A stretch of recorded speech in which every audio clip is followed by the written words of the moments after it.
At a second Quebec funeral, a plea for change. The society that could not protect them, that society can shake the hands of their kids. We have 17 orphans. Donald Trump supporters speak out. Give this administration a chance to prove itself. As the new president chops more from the last one's legacy. Plus, how will the U.S. react this time as Ukraine simmers again? For now, I think there's a lot of basis for the Russians to be optimistic.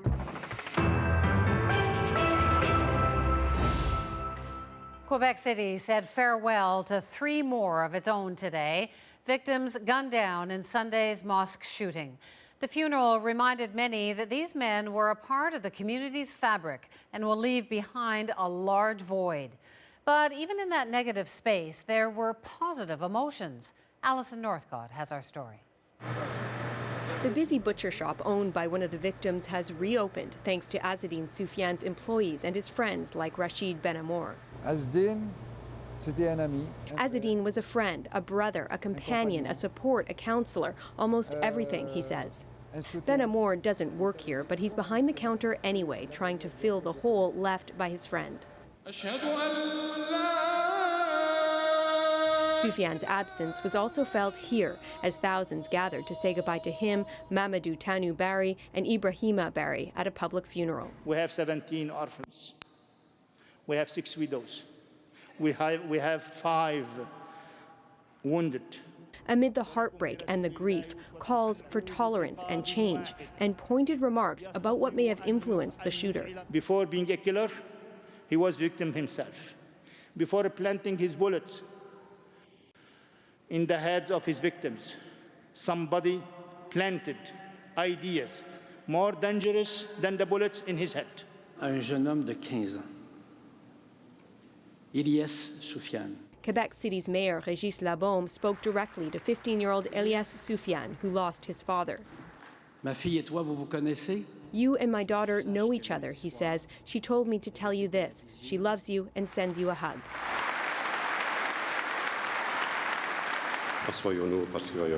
There is no Muslim cemetery in Quebec City, but the mayor promised today that will soon change. Inch'Allah.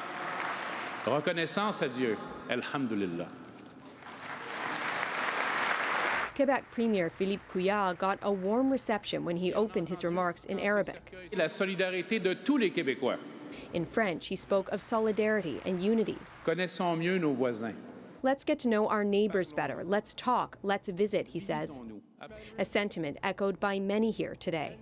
Come and speak to us so we can dispel some of the stereotypes that still exist about our faith. You have my promise. You will not be turned away. A way to move forward after 6 deaths that have brought so much pain and reflection to the surface. Alison Northcott, CBC News, Quebec City. At several mosques around the country, people showed their solidarity with the Muslim community.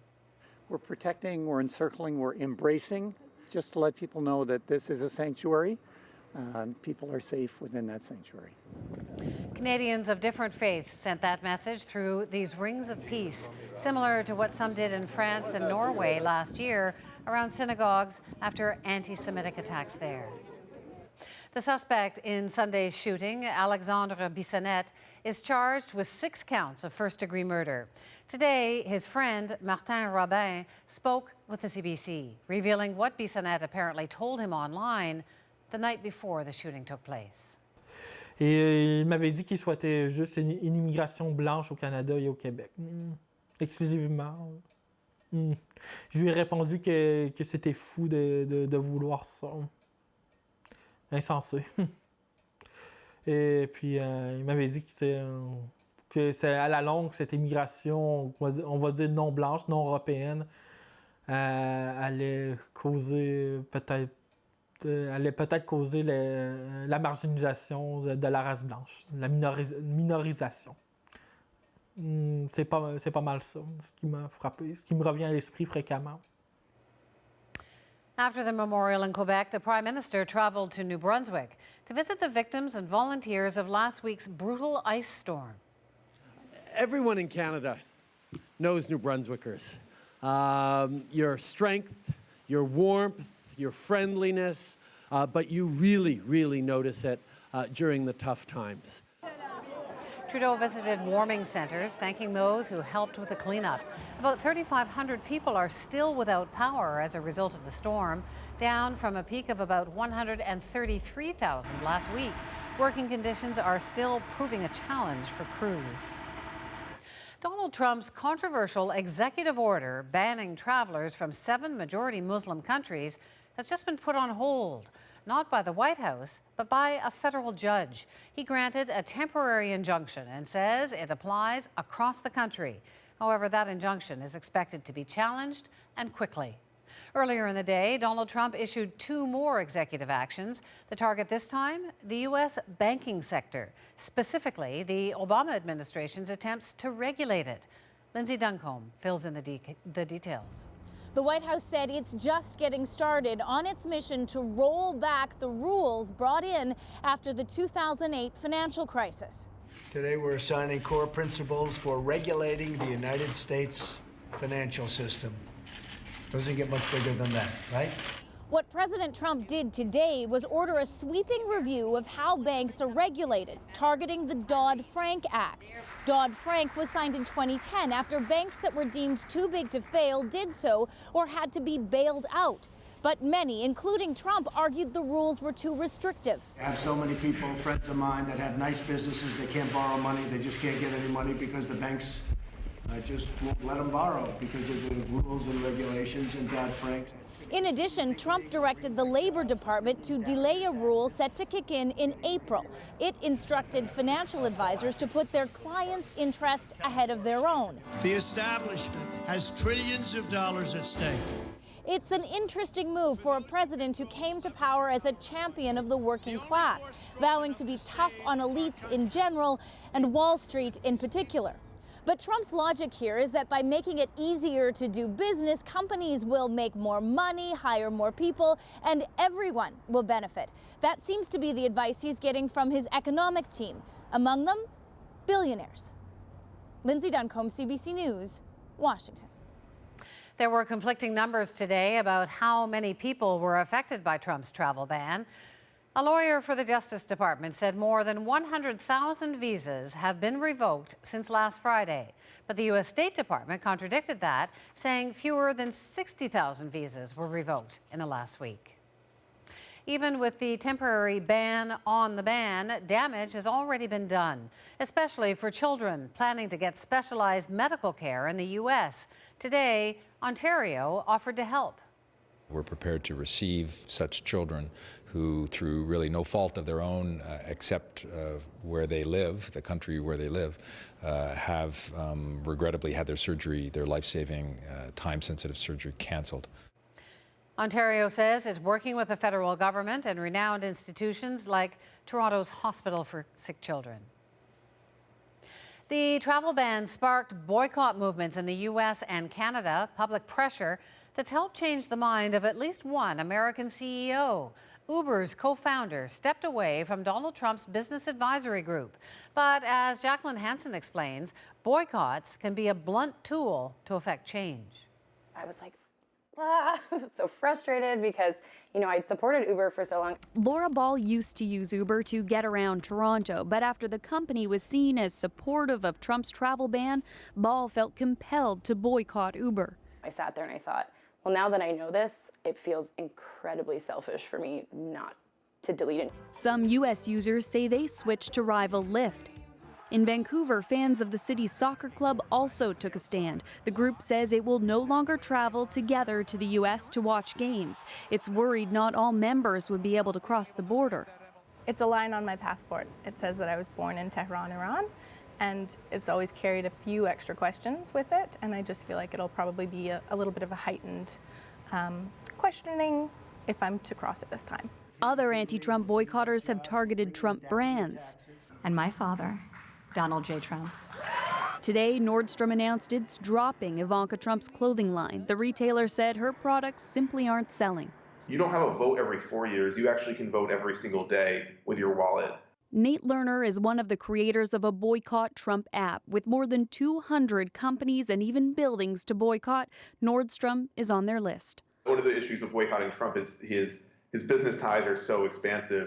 On the other side, Trump supporters are pushing for their own boycotts. On Reddit, they've compiled long lists of organizations to support and those to avoid, some even taking aim at this weekend's Super Bowl. And they've geared their commercials, including Budweiser, to demean the immigration ban. Amazon is getting backlash from both sides because it sells Trump-branded products, but also because its owner is Jeff Bezos, who owns the Washington Post, which is seen as anti-Trump by some of his supporters. It's a complicated web, but some experts say that even when boycotts are clear-cut, they don't necessarily work all that well. I doubt that any of these boycotts, partly because of the number of them, but also because of the rapidity with which stories are cycling through the news right now, I doubt that any of them are going to have the kind of effect that will have a lasting reputation on these companies.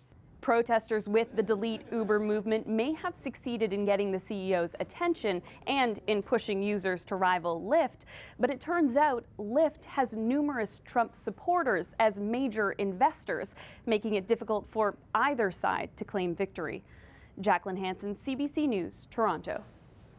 Donald Trump's administration is ramping up pressure on Iran with new sanctions, which were imposed today.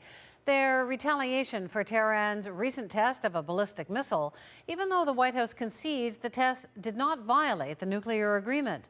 The sanctions are viewed as largely symbolic. They target 25 individuals and organizations, including usual suspects like the Islamic Revolutionary Guard. Iran has promised to retaliate with sanctions of its own. Coming up, Donald Trump supporters tell us why they've got his back. Plus, he's the Sidney Crosby of maestros. For me, he's the best conductor ever. Now, this Canadian is taking on the Met. French security forces stopped what could have been a deadly attack at the Louvre today. A young Egyptian man tried to enter the museum with 2 machetes. He was shot and wounded by a soldier after trying to force his way inside. The suspect is now in hospital under heavy guard. French officials have opened an anti-terrorism investigation. UNICEF says this winter has been the deadliest yet for refugees and migrants in the Mediterranean. More than 1,300 people have drowned between last November and the end of January, including an estimated 190 children. That's almost 13 times the number of deaths from the same period last year. The vast majority of people who died were traveling by sea from Libya to Italy. The bitter fighting in eastern Ukraine continues to heat up. For days, renewed combat between Ukrainian government forces and Russian-backed rebels has raged. Observers call it the worst fighting in years. International aid and security groups are appealing to both sides for restraint, but that hardly looks likely at this point. Susan Ormiston has more on the impact on civilians. It's cold and bleak in Avdiivka, near the dividing line between Ukrainian and Russian-backed rebel territory. 5 days of shelling has left people desperate for help. It's been hard to get enough humanitarian aid through to them. There's no electricity, no water, he says. It's 8 degrees inside the house. What should we do with the children? Eastern Ukraine is once again a hot zone. More than a dozen killed or injured over 5 days. Parts of homes shattered, debris scattered. Each side in the 3-year-old war is accusing the other of reigniting the conflict. Across the line, in the rebel stronghold, Donetsk, a woman sweeps up her apartment after it sustained rocket damage. It's a miracle I survived, she says. I had to move shattered glass off my grandmother. In Moscow, Foreign Ministry spokesperson Maria Zakharova accused Kiev of barbarism. The Kremlin's Dmitry Peskov said he hopes the rebels have enough ammunition to respond to what he calls Ukraine's aggression. But yesterday, the new U.S. ambassador to the United Nations put Russia on notice. We do want to better our relations with Russia. However, The dire situation in eastern Ukraine is one that demands clear and strong condemnation of Russian actions. Today, as paramedics roamed Avdiivka looking to help, it's clear a ceasefire negotiated 2 years ago with the Minsk Accord is in tatters. The U.S. is now clearly at odds with Russia over Ukraine. The Kremlin played that message down today, saying it never expected a quick solution to sanctions. But missing in all the political signals this week is a solution to the renewed violence. Susan Ormiston, CBC News, Moscow. A WestJet plane leaving Calgary Airport had to make an emergency landing this afternoon after smoke was reported in the cockpit. 24 hours earlier, that exact plane had the same problem.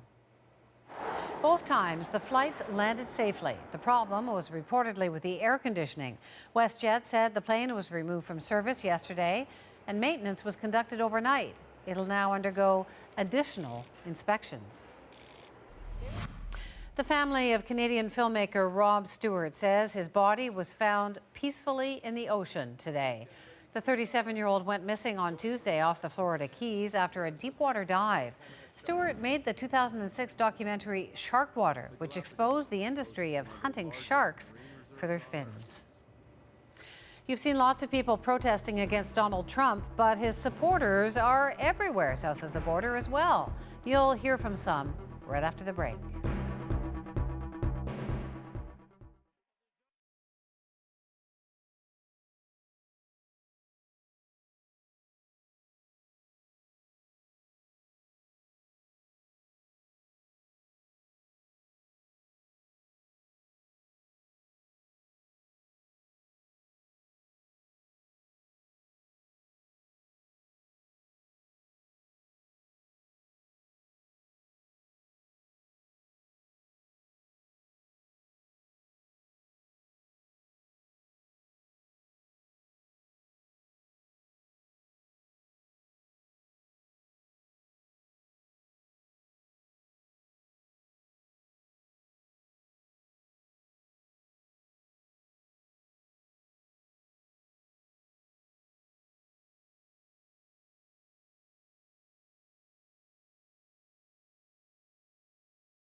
We want to ensure that we are not admitting into our country the very threats our soldiers are fighting overseas.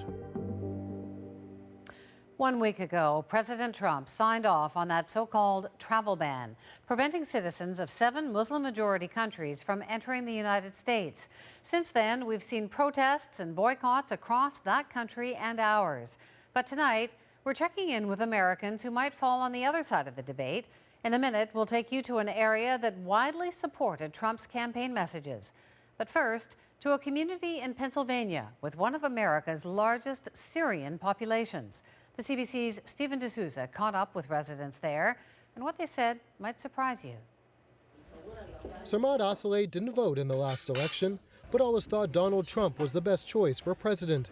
That is, until last week. She was on her way to the airport in Philadelphia to pick up 6 family members arriving from Syria. They had worked 13 years to get the proper paperwork, but in the immediate aftermath of Trump's travel ban, they were turned away. At first, it was a disbelief. I thought it was an error, but then when it became real, I was angry. She's now taking the government to court to get her family here. They got here to start a new life, and they were turned back. I mean, it's heartbreaking. Her story is well known here in Allentown. It's home to one of America's largest Syrian populations, some whose roots go back generations. Make one for your brother. Okay. Or yeah, I'll do it. But while many in the community share her anger, for some like Fuad Yunus, it's not enough to sour their support for Donald Trump. No. I mean, I understand what he wants to do. I understand he wants to keep America safe. He's not sure. A lot of these people are coming from an area where you don't know who they are. The majority of Syrians in this area are Syrian Christians. And while this county voted in favor of Hillary Clinton, all of the Syrian Christians we spoke with say they supported Donald Trump. Aziz Webby campaigned for Trump. Like many in the community, he's also a supporter of Syrian President Bashar al-Assad. He felt Trump would be the regime's best ally, and he felt Trump would shake things up in the U.S. We have been struggling economically, we have been struggling politically, we have been struggling militarily. We want to see a change. He too was upset by the impact of the ban, but believes it will make the country safer. This ban is only temporary. Yeah, we will suffer for 3 months just to see what's a good outcome from this ban. Many here hope Trump will work with Russia to help end the Syrian conflict. That's why Nasser Sabag says he likes the president's positive comments towards Vladimir Putin. Why can't we be friends with Russia and Iran and Europe and Syria and Israel and the whole entire world? Why do we find a way to destroy each other and kill each other? Webby agrees and says Trump is too often the target of media bias. He says the message from this part of Trump's America is to be patient. We like everybody to be calm right now and give this administration a chance to prove itself. He was elected in a democratic way, and then we have to just give him some time and see. Our Congress is not going to let him go run roughshod, on this country and get us into things that we can't get out of. Sarmad Asaleh has her own message directed at the president. God help us. I don't know what his next move is. Everybody that goes against him seems to be fired. I just hope that he is more reasonable to look back at what he had done. Fuad Yunus is betting on Trump being reasonable because he too has a brother-in-law banned from entering the country, despite all the proper paperwork. He says, let's make America great. Well, I want to give the man a chance to make America great. A compromise many here seem willing to make in the hopes Donald Trump will succeed. Stephen D'Souza, CBC News, Allentown, Pennsylvania. Opinion about Trump's travel ban seems to be dividing the country. Most polls show that about 51% of Americans are in opposition. But what about those who are in favor? Howard Gould visited upstate New York and heard what people there think about their new president's policies. At an old-style diner, one that traces its roots back to a time when Franklin Roosevelt was in the White House, the customers like the new attitude from Donald Trump. Long-haul trucker Dale Barney from Pennsylvania voted for Trump and has no regrets. Have him get stuff stirred up from what it was. You got too many career politicians. Well, he's not one of those. I know that. The sudden imposition of travel restrictions, which ignited protests around the world, isn't controversial here. Short term it's going to hurt us, but long term it's not. You know, it's not a safe world out there anymore. Not far away in the historic town of Hamburg, Rick Cornelius didn't vote for Trump, but like many here, he isn't fazed by his tumultuous first 2 weeks in office. And he's willing to give him a chance as president. Do I want him at my table with my wife and my 2 young daughters? I don't know. Do I want him at the table with Putin in Russia? I think maybe I do. In this part of the country, the farther away from a city, the more likely an area was to vote for Trump. But even in downtown Buffalo, there are plenty of people pleased with their choice for president, even though some have trouble explaining with any detail what they want him to do. I like his style. I like his style. A lot of people don't. I do. I like, you know what? I like people that don't that like something different, something that's not the norm. Because everything that's going on in the last, 20, 40 years hasn't worked really well for us. Why not try something different? Lisa Florzak has built a business around bikes on skates. The thing I like the most is that he's doing what he said he would do. Which part? Doesn't matter. Yep. I don't know if it matters, really. What do you care about? I care about taxes in this country. I care about immigration. So, something's got to be done. But at a charity Scrabble event downtown, Donald Trump doesn't appear to have many friends. Dave Leonard, the night's champion, comes up with a 9-letter word for Trump: repulsive. Some people say he's just the guy to shake things up. We've heard a lot of that today. I'm pretty sure he intends to shake things up. An earthquake or a hurricane will shake things up too, but probably not in a way that you actually want them to. Back at the diner outside the city, owner Missy Jenkins is hard at work. She won't talk politics with her customers. I just cook their food and laugh and joke with them. I don't want to get anybody upset or start arguments. I like peaceful atmosphere. But not necessarily in Washington. She also voted for Trump and, like many others here, likes the atmosphere he's creating. Howard Gould, CBC News, Blaisdell, New York. Another significant development on that U.S. travel ban tonight. Nexus cards used by vetted travelers for easier entry into the U.S. from Canada have been canceled for permanent residents of Canada who are also citizens of one of the 7 countries named in the ban. Mexico, Iran, Australia, just 2 weeks in, and foreign affairs are filling Donald Trump's presidential plate. You can add one more hotspot. The president's been kept aware of what's been going on in Ukraine. But what will he do? That's next on The National. Now for the day's business numbers, the TSX rose 77 points, while the Canadian dollar dipped slightly. The Nasdaq gained 30 points, closing at a record high, and the price of oil was up 29 cents a barrel.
In Ukraine's renewed fighting, it's not clear which side fired first. Some say it's a sign Russia feels it has a freer hand in Ukraine. In the past, Donald Trump has called NATO obsolete, suggested countries leave the European Union, and said he would consider lifting sanctions on Russia. Now, with Ukrainian skies on fire, the world is watching Trump's response to what many in Washington see as an increasingly ambitious adversary. In Ukraine, this is a ceasefire shattered. Both government forces and Russian-backed separatists unleashing heavy weapons on populated areas. The situation is unpredictable and unstable at the moment. I'd like to introduce the White House response has taken days to evolve. The president's been kept aware of what's been going on in the Ukraine, and we'll have further updates as we go on. Yeah. But for Washington's foreign policy community, this is no surprise. It's a pattern. All too often, we in the West tend to think about these conflicts that Russia's engaged in as standalone events. And they're really not. Ukraine is a crisis in its own right, but Ukraine is part of a larger continuum of Russia attempting to revise the post-Cold War order in its benefit, sort of to its liking.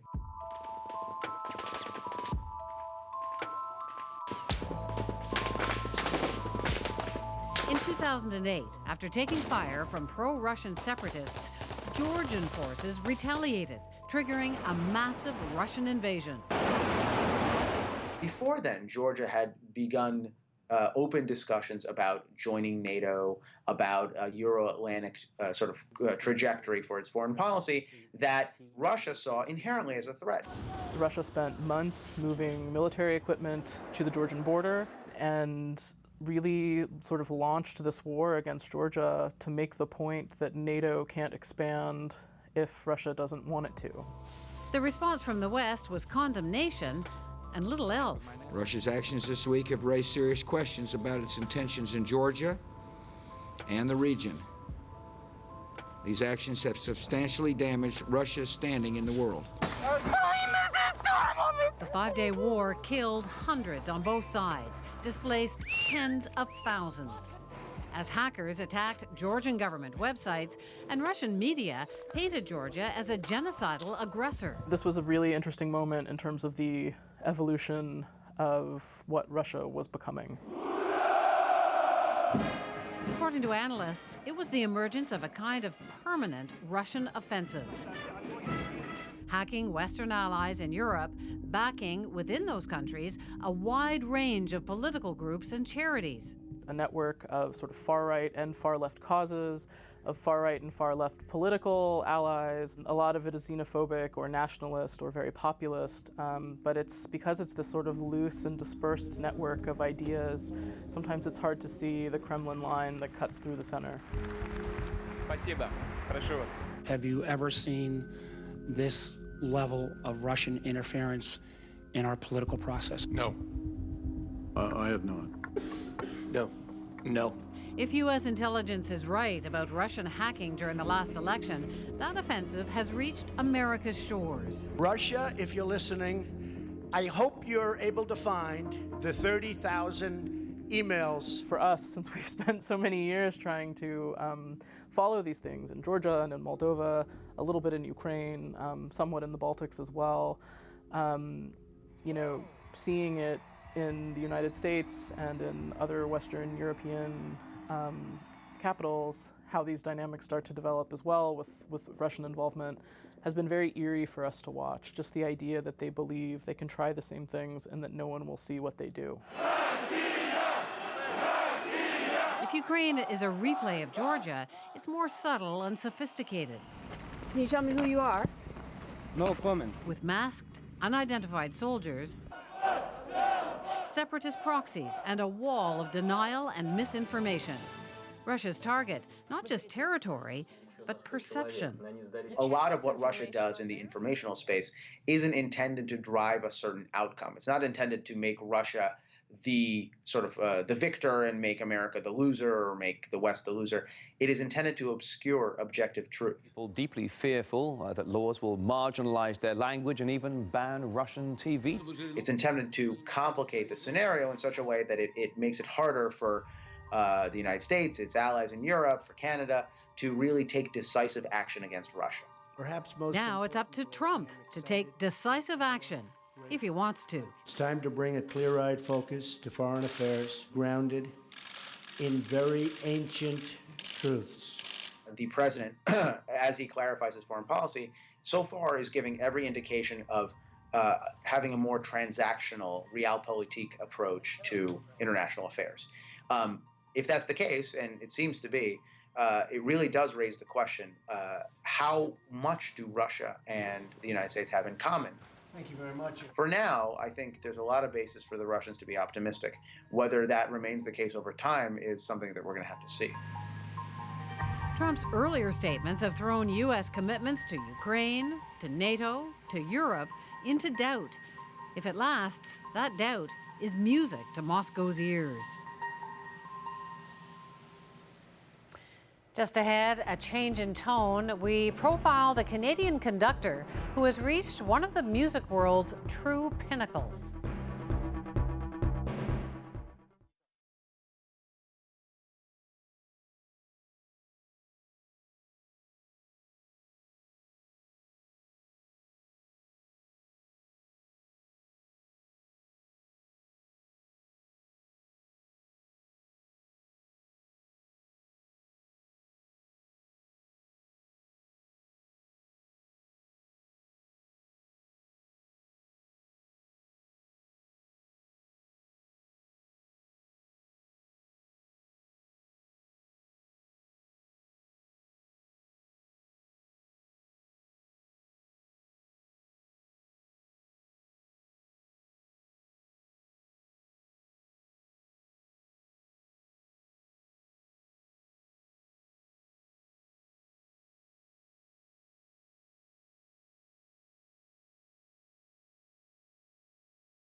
That's Yannick Nézet-Séguin putting an orchestra through its paces.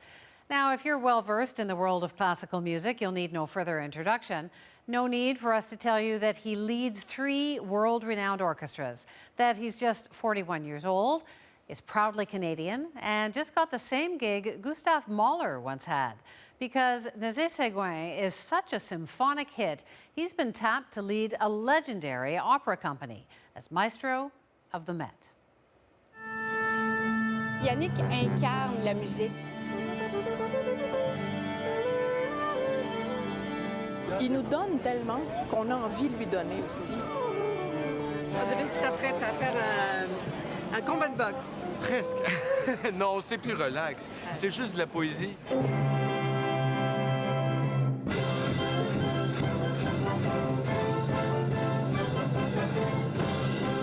The emotion, the light, the passion. Yannick Nézet-Séguin has it all.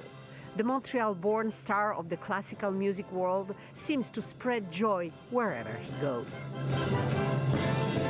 On peut aimer la musique seule dans son salon, mais la partager comme ça avec les gens, c'est la chose que Yannick fait le mieux.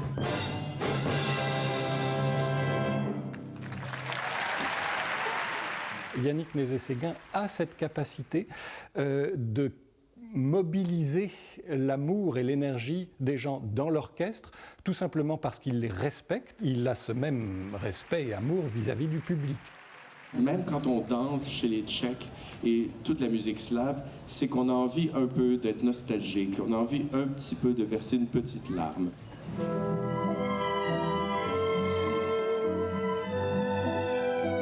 At the age of 41, Yannick appears to be one of those extraordinary people whose success comes not from ambition, but from love and joy.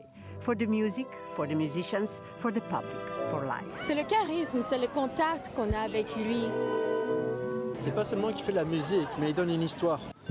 Last June, the young maestro was appointed musical director of the New York Metropolitan Opera. Nézet-Séguin also directs the Philadelphia Orchestra and the Rotterdam Philharmonic, but he is rarely as happy as he is here, on the top of Mount Royal. C'est comme revenir à la maison, c'est comme avoir les gens qui m'ont connu, qui m'ont vu grandir et que j'ai vu grandir. C'est unique, c'est irremplaçable.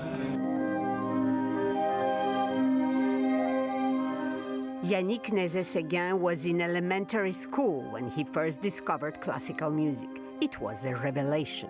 I remember so well the first concert. Zubin Mehta conducting Tchaikovsky Pathétique with the OSM. I was 8 years old. Zubin Mehta held his hands really still at the silence at the end of this beautiful symphony. I fell in love. So much so that at the age of 10, Yannick was already conducting. It was an imaginary orchestra that he led through a very personal interpretation of Bolero by Ravel. During the summertime especially, I would put a record and then stand on something higher, and then some friends would come and with 2 little branches of wood, they would imitate violin, and yeah, I was convincing them to do that, imagine.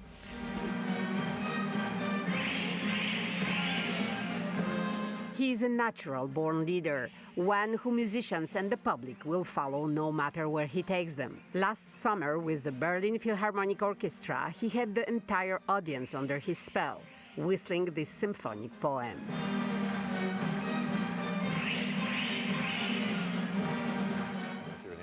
Peter Gelb was convinced after hearing Yannick just once. He invited him to lead his first New York production, Carmen by Bizet, at the age of just 34. I knew immediately that he was exceptional. 7 years later, Peter Gelb appointed Yannick Nézet-Séguin the musical director of the house. Yannick has a combination of the technique and the talents and the interest that uniquely qualifies him. He's not the only conductor in the world who can conduct successfully here, but he's also the right age. We want somebody who will grow with the institution and will hopefully last 40 years like Levine, at least. 7 years later, Yannick is following in the footsteps of the legendary James Levine, who spent 40 years at the Met. It's more than an imposing legacy, it's a really overwhelming one. And I'm so respectful of his legacy. And I love the quality of his conducting and the quality, the human quality of the love for singers and for the art form. The world now knows Yannick Néguet-Séguin is the conductor. In New York, the young Canadian conductor is being welcomed with open arms. The famous soprano Renée Fleming is a pillar of the Met, and she's convinced. He's very connected, he is sensible, he's sensible, he's sensitive, and he picks up on every gesture. It's remarkable. So we almost don't need to talk about it. We just do it. But Yannick was also chosen to revamp the Met's image. He says he is determined to take the 100-year-old institution out of its comfort zone. In new operas, what I like is very much the creative process. And perhaps I want to emphasize that creative process much more so that the public can witness the process of creativity and then see the final product, but not only this, maybe even more witness how it's built. Oh, yeah. As a musical director of 3 orchestras and guest conductor with many others, Yannick's schedule has him traveling the world nearly non-stop. Just last summer, he gave 39 concerts in 25 cities on 3 different continents. 7 different orchestras followed the sway of his conductor's stick, playing some 50 pieces. But Yannick is never far from home. He's constantly surrounded by his loved ones. His partner, Pierre Tourville, directs the Metropolitan Orchestra Choir, in which his mother, Claudine, sings. His parents are also his full-time assistants and travel with him constantly.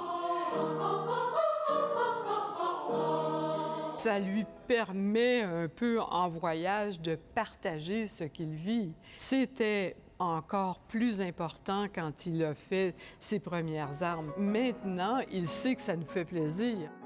From a very early stage, Yannick's parents knew he was exceptional. On le trouvait exceptionnel comme enfant convaincant, enthousiaste, qui s'émerveillait sur les moindres choses. C'est un visionnaire.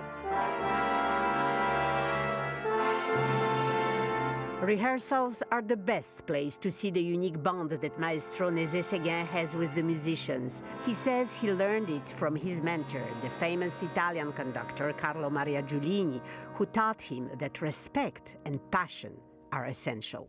To be a great or a good communicator, through the gestures, the face expressions, the body, speaking as well, of course, because we have to speak in the preparation. But I think communication is really what it is, because if we communicate our vision quickly and safely and clearly, then the musicians can express. He is also very genuine as a human being and very clear what he wants.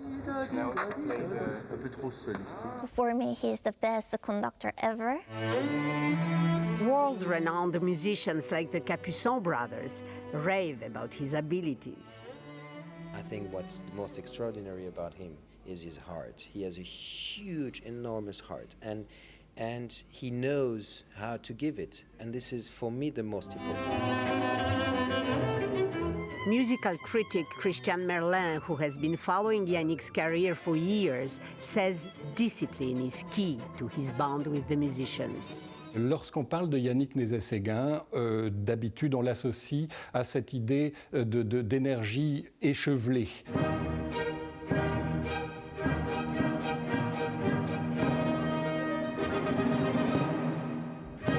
Mais en fait, moi, c'est pas ça qui me frappe, c'est le contraire, c'est sa rigueur et c'est son sérieux dans le travail.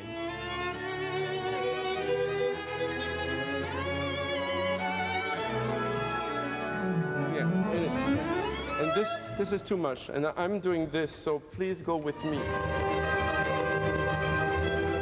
Ce qui me frappe, c'est sa maturité, en fait. Son énergie, elle serait hors de propos, elle serait même inutile si elle ne s'appuyait pas sur cette base, ce socle de sérieux.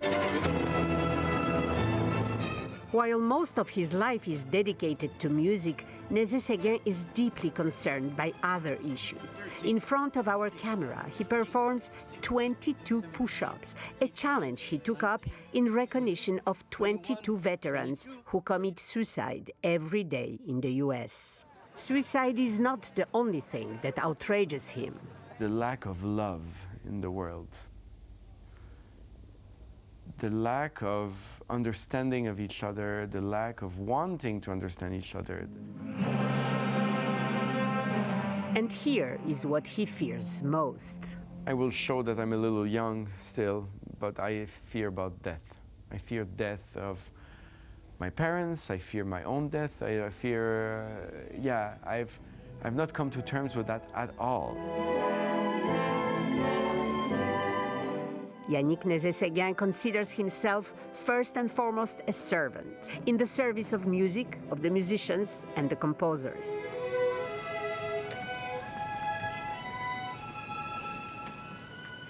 But for this servant, the sky is the limit.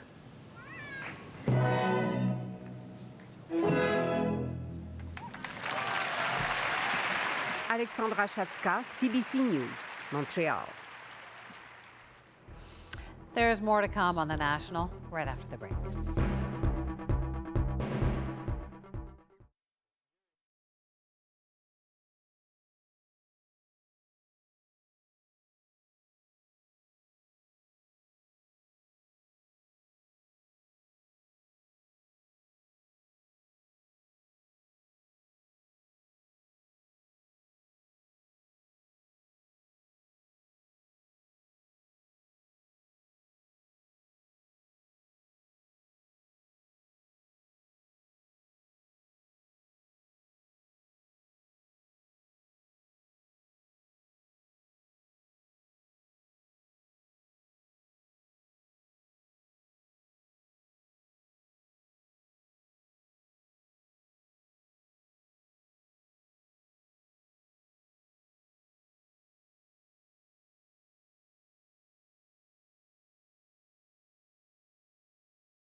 Okay, let me get this straight. You, Pastor Funk, the badass on the bicycle, is gonna climb the cocaine food chain and take down the entire mob all by yourself? My brother Abel is also helping. This is not what we do. We don't sell drugs and we don't kill women and children. I want to go back to being a normal pastor. You are not a normal pastor.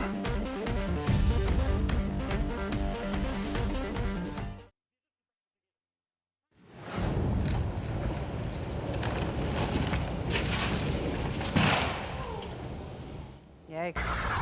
Heavy snowfall and icy roads caused major traffic problems today in Vancouver, even though the city prepped days ahead. At least 4 buses were in accidents and several multi-car crashes were reported. But there have been no serious injuries. Classes at 2 universities were canceled for the afternoon, and the snow keeps coming. 10 to 20 centimeters is expected by tomorrow morning for parts of BC's southeast coast. Before we go, here's a look at an interview we'll have for you on Sunday. In the aftermath of the Quebec City mosque shooting, I spoke with a Vice journalist who spent time with a group called the Soldiers of Odin. He says they call themselves a community group, but wonders why they patrol in Muslim neighborhoods. To them, it's a show force. I think it could be nothing else. Logically, why would you go to a Muslim neighborhood in Quebec, or any neighborhood in Quebec for that matter, to help them? I mean... You'll see that special report Sunday on The National, and Monday night we'll bring you this story. I'm Terrence McKenna in Calgary, where the first Muslim mayor of a major Western city sees himself in a battle to keep Canada open and welcoming to immigrants. We got to fight every single day to make sure that we stay that way, because those elements of intolerance and small-mindedness and xenophobia are just below the surface. Meanwhile, in the federal Conservative leadership race, Kelly Leach wants to speak for those who see immigration as a threat to Canadian values. She doesn't care if she's called a racist. I'm going to continue to talk about screening immigrants for Canadian values, because Canadians want me to do that. The politics of immigration, next week on The National. And that's The National for this Friday night. For news at any hour, you can always go to cbcnews.ca. I'm Wendy Mesley. Thanks for watching.